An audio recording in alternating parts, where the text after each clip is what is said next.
अग्ने व्रतपति व्रतं चरिष्यामि तच्छकेयं तन्मे राध्यताम् इदमहमनृतात् सत्यमुपैमि ॐ सहनाववतु सहनौ भुनक्तु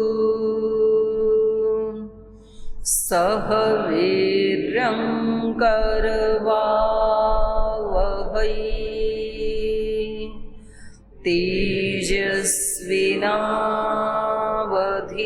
तेजस्विनावधीतमस्तु मा विद्विषावहै ॐ शान्ति शान्ति शान्तिः।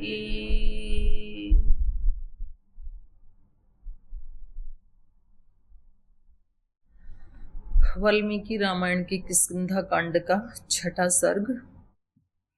और जैसे कि उस दिन भी हमने चर्चा की थी, यहाँ पर एक मित्रता के आदर्श रूप का वर्णन किया जा रहा है इस सर्ग में। अब यहाँ प्रश्न ये उठता है कि भाई ऐसे मित्र मिले कहाँ?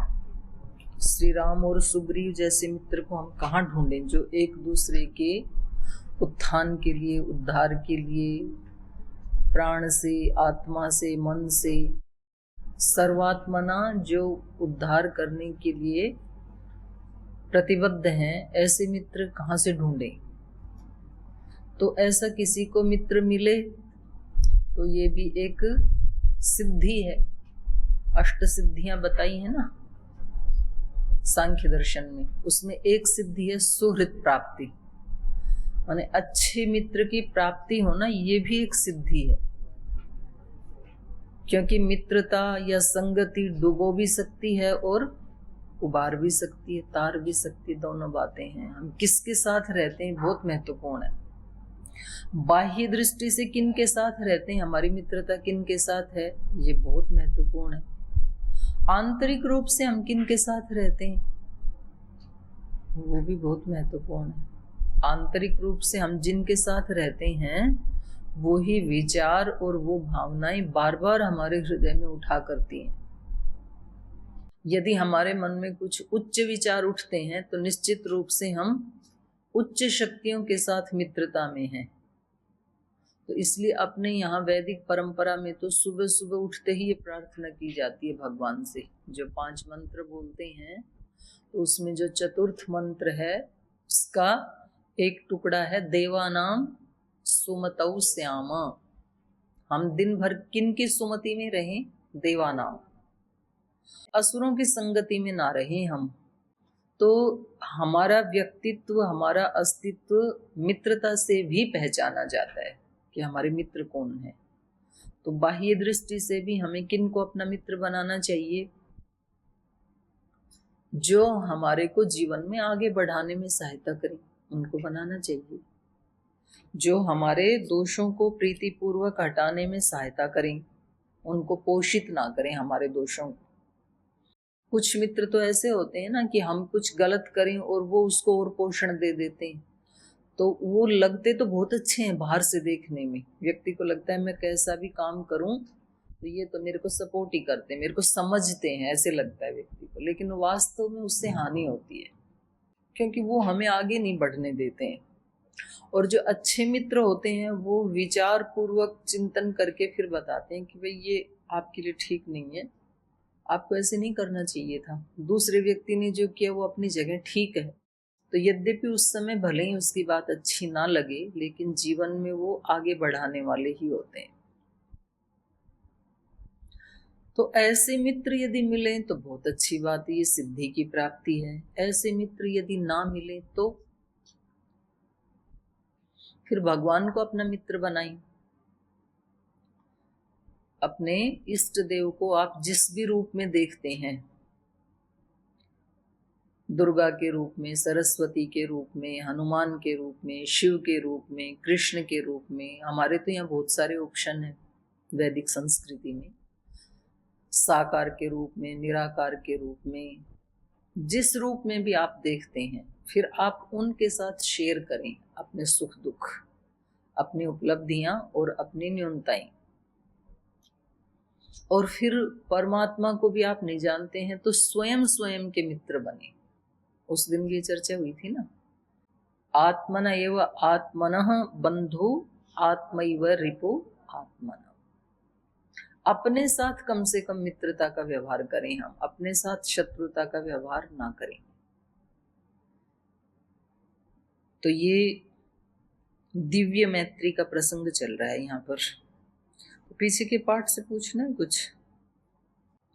और एक मैं ये भी सोच रही थी कि जैसे आप लोगों को समय तो मिलता नहीं है चिंतन का, तो कभी तो रामायण पढ़ते पढ़ते तो कोई बात मन में आती है, तो आप फिर उसी समय हाथ उठा दिया करें, तो उसी समय उस पर चिंतन कर लेंगे, क्योंकि बाद में फिर आपको टाइम मिलता नहीं, आपकी दिनचर्या इतनी व्यस्त है।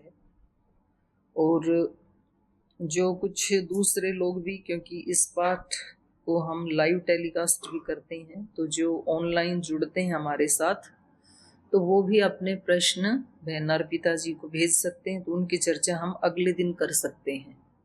क्योंकि वास्तव में ये कक्षा ये चिंतन मनन की ही कक्षा है।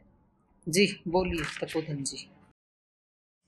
जी तो ये सहानुभूति से क्या अर्थ लेंगे हम, और सहानुभूति पूर्वक व्यवहार कितना सही रहता है एक आध्यात्मिक मार्ग पे जो चल रहा है। सहानुभूति का शाब्दिक अर्थ है सह अनुभूति, जिसने उस परिस्थिति की अनुभूति की है, वास्तव में जो उसका भोक्ता है उसकी जैसी फीलिंग हम करके देखें, जिसको अंग्रेजी में कहते हैं दूसरे के शूज में जाना, वैसा चिंतन करके देखना कि भाई मैं इसकी जगह होता यदि तो मैं कैसा करता। और फिर हम देखेंगे कि यदि मैं इसकी जगह होता तो एक तो होती है स्वाभाविक स्थिति, तो स्वाभाविक रूप से मैं भी वैसा ही करता।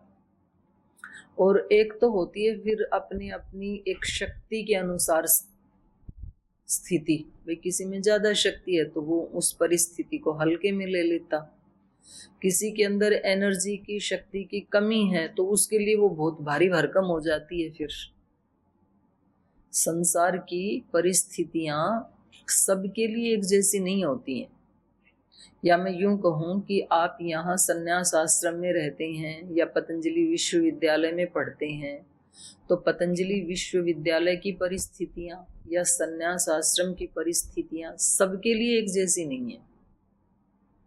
किसी के लिए अत्यंत सुखदायी है, किसी के लिए अत्यंत दुखदायी है, किसी के लिए मीडियम है, कुछ सुखदायी कुछ दुखदायी। तो ये भिन्न भिन्न जो अनुभूतियां हैं ये अपनी शक्ति के अकॉर्डिंग होती हैं। जैसा जिसका सामर्थ्य है उसको वैसी वैसी वो परिस्थितियां लगती हैं। तो जो शक्तिशाली है, बलशाली है, तो उसके ऊपर तो कोई भी परिस्थिति हावी होती नहीं है, उसको कुछ भी कठिन नहीं लगता है। वो जैसे खली जैसे शक्तिशाली व्यक्ति हैं, उनके लिए 5 किलो वजन उठाना कैसा है, या 50 किलो वजन उठाना भी कैसा है, बहुत आसान है उसके लिए, तो एक हाथ से उठा देगा। तो स्वामी प्रकाश देव जी के लिए उठाना कैसा है, थोड़ा जोर लगाना पड़ेगा ना भाई, उसका जितना बल तो नहीं है। तो ये तो शारीरिक बल की बात है। ऐसे ही मानसिक बल भी होता है, इमोशनल भावनात्मक बल भी होता है। तो आजकल की परिस्थिति जो है उनमें बल की न्यूनता आ गई, शारीरिक बल की भी न्यूनता आ गई। जो बल कभी हमारे दादा परदादा पितामह और उससे भी पीछे जाएं तो अर्जुन भीम आदि हाथियों को भी उठा उठा के फेंक देते थे आकाश में, तो वो भी तो एक शारीरिक बल ही था। या फिर उससे भी आगे देखें तो महाराणा प्रताप, वो तो ज्यादा अति प्राचीन नहीं है, उनमें भी इतना बल था, इतना कहते हैं कि वो 40 केजी वजन, तो सारे उनके कवच आदि सब मिला करके वो तो हमेशा ही उनके साथ रहता था। तो शारीरिक बल में भी अभी न्यूनता आ गई, मानसिक बल में न्यूनता तो नहीं आई, लेकिन उसकी दिशा परिवर्तित हो गई। मानसिक बल तो कम नहीं हुआ, मानसिक बल तो कुछ बढ़ा है। छोटे छोटे बच्चे ही बहुत स्मार्ट हैं अभी तो, पर उसकी दिशा ठीक नहीं है, दिशा दूसरी तरफ है। और फिर इमोशनल पावर में तो अत्यंत त्रुटि, वो न्यूनता आई है, सहन शक्ति नहीं है अभी।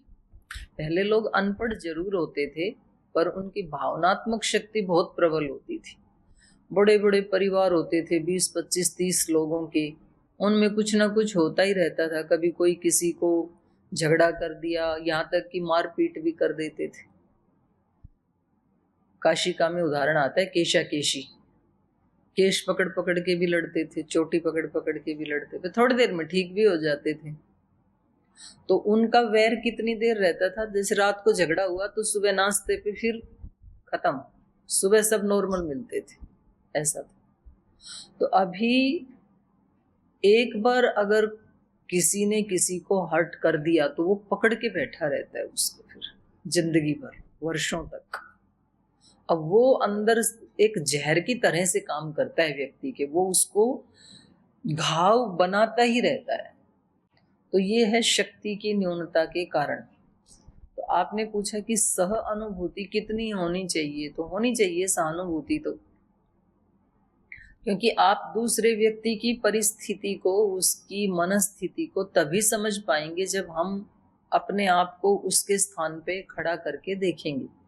अब उसकी जो अनुभूति है वो सही ही हो, ये निश्चित नहीं है, ये जरूरी नहीं है कि उसने जो अनुभूति की उसको मैंने भी अनुभव किया कल्पना करके कि भाई इसने उस परिस्थिति में ये जो ऐसे रिएक्ट कर रहा है तो क्या हुआ होगा। तो अब अगला जो कदम है, जो आपने पूछा ना साधक की दृष्टि से फिर उसको क्या करना चाहिए, तो यदि हमें ये लगता है कि यदि मैं उस परिस्थिति में होता तो इतना ज्यादा रिएक्ट नहीं करता, तो इससे पता लग रहा है कि उस व्यक्ति की पावर थोड़ी कम रही होगी बेचारे की, तो उसको फिर उभारने के लिए कुछ प्रयास करना चाहिए। और उसको सीधे सीधे ऐसे कहना भी नहीं चाहिए। कभी कुछ चीजें तो होती हैं डायरेक्ट कहने की, कुछ चीजें होती हैं इनडायरेक्ट उभारने की। तो एक ही तरह का सॉल्यूशन नहीं होता है किसी भी समस्या के लिए कि सीधा उसको कुछ चीजों में बताना भी पड़ता है, सीधा सीधा ही बताना पड़ता है, कुछ में फिर तरीके से उसको उभारना पड़ता है।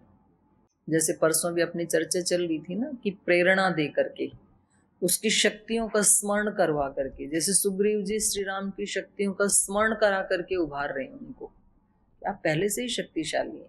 तो कभी ऐसे भी, तो उसके अनेक तरीके हो सकते हैं, लेकिन सहानुभूति जो है वो पॉजिटिव अर्थ में ही प्रयोग की जाती है लोक में। और कोई प्रश्न है किसी का? आगे चलते हैं।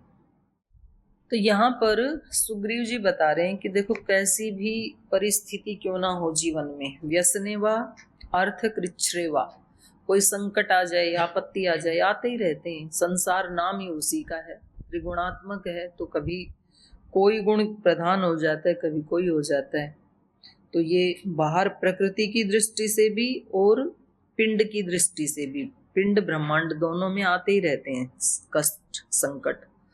अर्थकृच्छ्रेवा भयेवा जीवितांतकेवा, साक्षात मृत्यु भी सामने क्यों ना हो तो अप डाउन्स आएंगे जीवन में, उन सब में स्वया बुद्धिया विमृशन वै, अपनी बुद्धि से विमर्श करते हुए, चिंतन मनन करते हुए, धृतिमान न अवसीदति, जो धैर्यशाली लोग होते हैं वो कभी भी विचलित नहीं होते हैं, कांपते नहीं हैं, डगमगाते नहीं हैं। लेकिन इसके विपरीत जो बालक बुद्धि वाले लोग होते हैं, बालिशस्तु नित्यम नरः, वो हमेशा, जिनका विचार भावना ये सब बचकाने होते हैं, छोटे बच्चे जैसे होते हैं। छोटा बच्चा क्या करता है, छोटे बच्चे के उदाहरण दो अर्थों में दिए जाते हैं। एक तो सरलता में छोटे बच्चे का उदाहरण दिया जाता है, वो है पॉजिटिव अर्थ में कि बच्चे की तरह से सरल रहो। और यहाँ पर जो बच्चे का उदाहरण दिया है ये है नेगेटिव अर्थ में। तो वो परिस्थिति के अकॉर्डिंग थोड़ी थोड़ी देर में चेंज होता है बच्चा। जैसे उसके हाथ से कोई चीज छीन लें तो चाहे वो चीज उसके लिए हानिकारक ही थी, चाहे उसके हाथ में चाकू था, अब वो कहीं काट लेता, हानिकारक चीज थी ना, तो वो छीनते ही रोता है फिर, क्योंकि उसको पता नहीं कि ये मेरे लिए हानिकारक है। और अगले ही क्षण उसके हाथ में चॉकलेट देते हैं, तुरंत रोना बंद कर देता है। तो उसकी बुद्धि को ये पता नहीं है उसके लिए क्या शुभ है क्या अशुभ है। तो बच्चे तक तो ठीक है ये, पर जो बड़े होकर के भी ऐसा आचरण करते हैं, जिनके लिए जो चीज हानिकारक थी और वो गुरुजन उनसे छीनते हैं, तो फिर बच्चे की तरह चिल्लाने लगते हैं। जैसे पिछले दिनों परम पूज्य गुरुदेव ने सब भाई बहनों से एंड्रॉइड मोबाइल ले लिए कि भाई इनको रखो, ये आपके लिए सदुपयोगी नहीं है, ये आपके लिए कल्याणकारी नहीं है। तो कुछ ने तो आराम से दे दिया और कोई रिएक्ट भी नहीं किया, और कुछ तो बहुत ज्यादा ओवर रिएक्ट हो गए। तो क्योंकि उनको पता नहीं कि वो वास्तव में उनके लिए दुखदाई हैं और वो गुरु को समझ में आ रहा है, जिनके लिए कल्याणकारी नहीं तो छीनते हैं। तो इसको कहेंगे बालक बुद्धि। और उनको कोई ऐसी चीज दे दें, अगले क्षण मोबाइल दे दें तो खुश हो जाते हैं फिर।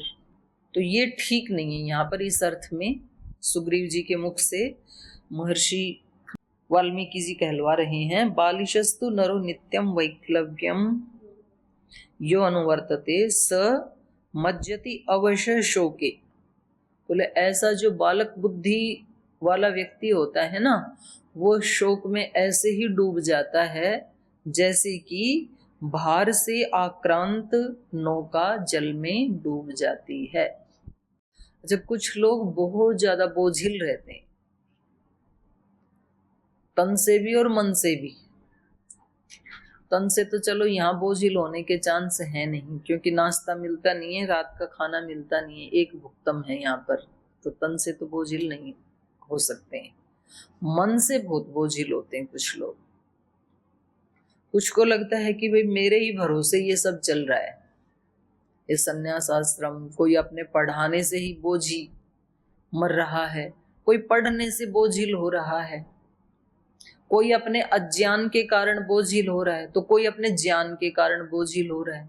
किसी को लगता है कि भाई मैं ही बहुत ज्यादा ज्ञानी हूँ, किसी को लगता है मुझे कुछ आता ही नहीं, कितना पढ़ता हूँ, किसी को लगता है सारी प्रतिकूलताएं मेरे ही सामने हैं, तो उस बोझ से व्यक्ति दबा रहता है। तो यहाँ पर महर्षि वाल्मीकि जी ये बता रहे हैं कि हमें शोक के भार से भी आक्रांत नहीं होना चाहिए, दोषों के भार से भी आक्रांत नहीं होना चाहिए, क्योंकि भार तो नहीं दिखते हैं, ये जो बोझ हैं, भार हैं, ये बाहर नहीं दिखते हैं, पर अंदर व्यक्ति को फीलिंग होती है। कभी कभी जब बहुत अच्छी से गहरी नींद आती है या बहुत अच्छे से ध्यान लगता है, तो व्यक्ति को बड़ा हल्का हल्का फील होता है, और व्यक्ति ऐसे बोलते हैं आज तो मन भारी भारी है। तो भाई मन भारी क्यों होता है? तो कुछ अनावश्यक विचार या कुछ अनावश्यक चिंतन हमने अपने ऊपर लाद लिया, इसलिए भारी होता है। तो उसको फिर ये शास्त्र वचनों से या गुरु के आशीर्वाद से या भगवान का चिंतन मनन करने से, अध्यात्म से उसको हटाया जा सकता है। तो यहाँ पर श्री राम का जो मन है वो किससे भारी हो रहा है, बोझिल हो रहा है? शोक से, शोक से और मोह से। माता सीता के बिछुड़ने पर एक तो शोक है उनके मन में और मोह भी है उनके मन में। तो इनका मन भारी हो रहा है, हल्का नहीं है, स्वस्थ नहीं है, अपने स्वरूप में स्थित नहीं है। तो ये कह रहे हैं ये जो मन है ना, ये तो व्यक्ति को डुबो देता है इस संसार में। संसार को भी सागर कहा, जो महामनीषी हैं उन्होंने संसार को क्या कहा? सागर। अब सागर में तैरने के लिए कैसा तैराक होना चाहिए? एक तो सामान्य किसी स्विमिंग पूल में तैरने के लिए व्यक्ति को कितना तैरना आना चाहिए? कितना आना चाहिए? सामान्य व्यक्ति भी तैर सकता है पौंड में, तो फिर नदी को तैरना है तो और ज्यादा एक्सपर्ट चाहिए, क्योंकि उसका वेग तो बड़ा प्रबल होता है। और यदि समुद्र में तैरना है तो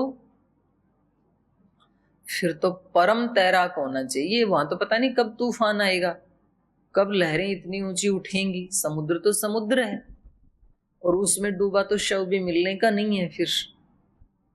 और पता नहीं कितने प्राणी हैं वहां पर, तो व्हेल मछली जैसे तैराक को भी निगल जाएं। तो वहां तो बड़ा हिम्मत का काम है। तो इस संसार की उपमा उस सागर से की है, संसार सागर, भव सागर ऐसे कहा है ना, भव मतलब संसार। तो इसको तैरने के लिए व्यक्ति को एक्स्ट्रा अलर्ट होना चाहिए और एक्स्ट्रा पावरफुल होना चाहिए, दोनों बातें। आप ये कल्पना मत करना कि आप रामायण पढ़ रहे हैं या दर्शन पढ़ रहे हैं तो आपके जीवन में कोई प्रतिकूलता नहीं आएगी। आप यज्ञ कर रहे हैं, ध्यान भी करते हैं, उपासना भी करते हैं, तो आपके जीवन में कोई प्रतिकूलता नहीं आएगी। पथ बड़ा सरल है आपके लिए, ये कल्पना मत करना। और कल्पना हो रही हो तो श्री अरविंद का एक लेख है पथ का विधान, उनकी एक पुस्तक है भागवत मुहूर्त, और उसका एक चैप्टर है पथ का विधान, वो पढ़ लेना। किसी के लिए भी इस संसार सागर को तैरना सरल नहीं है, चाहे कोई सन्यासी हो, चाहे कोई गृहस्थ हो, चाहे कोई निर्धन हो, चाहे अत्यंत धनवान हो, सबके सामने अलग अलग प्रकार की चैलेंजेस आएंगी ही आएंगी। अब जो निर्धन है वो ये कल्पना कर लेते हैं यदि मैं धन कमा लूंगा तो मेरे सामने कोई चैलेंज नहीं आएगी। तो धनवानों से पूछ लो, उनका जीवन निर्विघ्न है क्या? अब जो संसारी व्यक्ति हैं वो कहते हैं कि यदि हम ये शादी आदि नहीं करते और हम भी इन सन्यासियों की तरह सन्यास ले लेते तो जीवन में कोई झंझट नहीं रहता। तो सन्यासियों से आके पूछ लो, इनका जीवन निर्विघ्न है क्या? किसी का भी जीवन निर्विघ्न नहीं है। सबके जीवन में अपनी अलग अलग प्रकार की चुनौतियां हैं, संघर्ष हैं, वो आएंगे ही आएंगे, उनको पार करना ही करना है। तो उसके लिए फिर व्यक्ति को एक्स्ट्रा पावरफुल होना होता है, अपने आप को, अपनी शक्ति को बढ़ाना पड़ता है। नायम आत्मा बलहीनेन लभ्य, ये आत्मा निर्बल को नहीं मिल सकती है। और आत्मा का जो अन्वेक्षक है उसको तो सबसे ज्यादा बलवान होने की आवश्यकता है, बहुत ही ज्यादा अलर्ट रहने की आवश्यकता है उसको, क्योंकि उसकी थोड़ी सी देर की असावधानी उसके वर्षों के पुरुषार्थ को चौपट कर सकती है। इसलिए इस साधक के लिए तो ऋषियों ने बताया क्षुरस्य धारा निशिता दुरत्यया दुर्गम पथस्तत् कवि। जो ज्ञानी है, महापुरुष है, वो कह रहे हैं पथ सुगम नहीं है, दुर्गम है। दुर्गम का मतलब होता है कठिनता से चलने योग्य, और उस कठिनता को उन्होंने उपमा दे दी क्षुरस्य धारा। पहना कोई छुरा और उसके ऊपर पैर टिका टिका के चलना है, और कटना नहीं है, लहूलुहान नहीं होना है। कितना उस आदमी का एक्स्ट्रा अलर्ट होना पड़ेगा, और उसको योगी भी होना पड़ेगा। प्राण को खींच के भर के तब चला जाएगा उस पे। अल्हड़पने में चले यदि तो कदम भी ना चल पाए, तभी तो कट पिट जाए। तो ऐसे ही ये कह रहे हैं कि आप इस शोक से बाहर निकलें, क्योंकि ये शोक आपकी नौका को डुबो देगा इस संसार में। ऐसे ही डूब जाता है वो व्यक्ति जो किसी भी प्रकार की नेगेटिविटी से बोझिल होता है। आप शोक के भार से आक्रांत हो रहे हैं। अवश्य, ये भी बड़ा अच्छा शब्द है, अवश्य। व्यक्ति बोलता है वश ही नहीं चलता, क्या करूं? अवश्य हो जाता है। जब हम बलहीन होते हैं तो अवश्य होकर के दब जाते हैं। किसी छोटे बच्चे के ऊपर 50 किलो वजन रखो और आप उसको बोलो नीचे नहीं बैठना है, तो बच्चा क्या कहेगा? अवश्य, मैं क्या करूं, इतना वजन लाद दिया तो बैठना मेरा स्वाभाविक है, क्योंकि मेरे अंदर इतना बल नहीं है कि मैं 50, किसी 3-4 साल के बच्चे पे 50 किलो वजन रख दिया तो वो खड़ा रहेगा कि बैठेगा? बैठेगा नहीं, वो गिर भी सकता है, बेहोश भी हो सकता है। और वो उससे पूछें कि क्यों गिरे आप, तो क्या बोलेगा? अवश्य, मेरा वश ही नहीं चला, मैं क्या करूं। ऐसे ही कोई शराबी व्यक्ति शराब पीता है, क्यों पीते हो तुम? बोल जी जैसे सांझ होती है तो मैं क्या हो जाता हूं? अवश्य।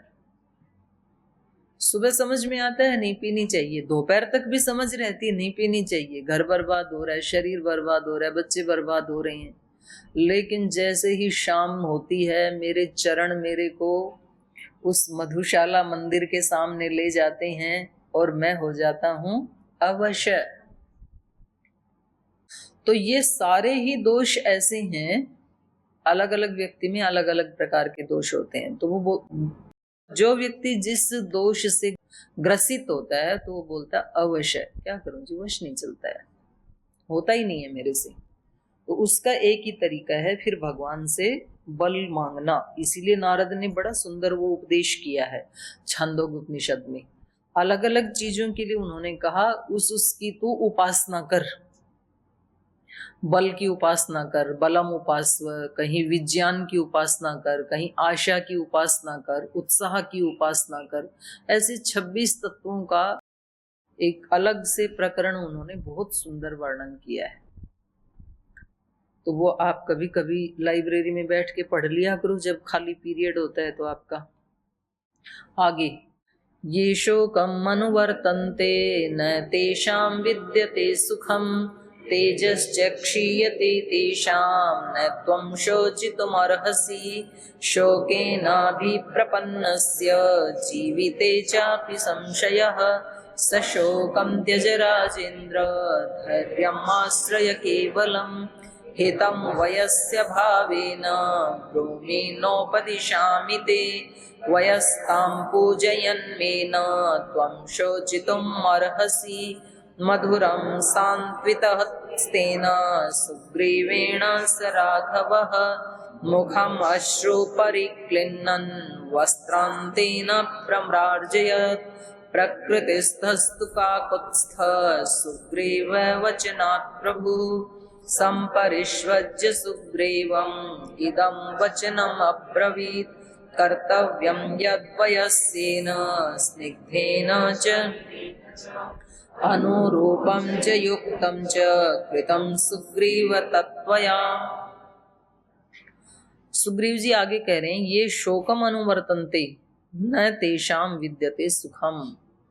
निशान लगा लो इस श्लोक को भी। जो शोक का अनुवर्तन करते हैं, शोक को आगे बढ़ाते हैं, उनके जीवन में कभी सुख नहीं होता है। कुछ लोगों के जीवन में शोक की घड़ियां आती हैं, ठीक है, पर वो घड़ी तो आती है कुछ पलों के लिए या कुछ दिनों के लिए, पर व्यक्ति अपने परम पुरुषार्थ से उस शोक को आगे आगे ढोता रहता है, छोड़ना नहीं चाहता है उसको। किसी के घर में किसी का कोई युवा बच्चा चला गया, किसी का पति कोई पत्नी चला गया, तो कष्ट होता ही है भाई। तो वो घटना तो एक दिन घटी, उसका प्रभाव ज्यादा से ज्यादा 1-2 दिन रह सकता है, ज्यादा करे तो भाई 10-12 दिन, जब वो उसका एक प्रोसेस है। फिर उसके बाद व्यक्ति को प्रयास पूर्वक बाहर निकलना होता है। पर कुछ लोग ऐसे होते हैं कि महीनों तक, वर्षों तक उसको स्मरण कर करके उस शोक को बरकरार रखते हैं, छोड़ना नहीं चाहते। और फिर मन की ऐसी आदत है कि मन उसी को अच्छा मानने लग जाता है। उसको लगता है कि मैं ऐसा कर रहा हूं, इसका मतलब संसार को ये दिखा रहा हूं कि मेरी जाने वाले व्यक्ति के प्रति कितनी प्रीति थी,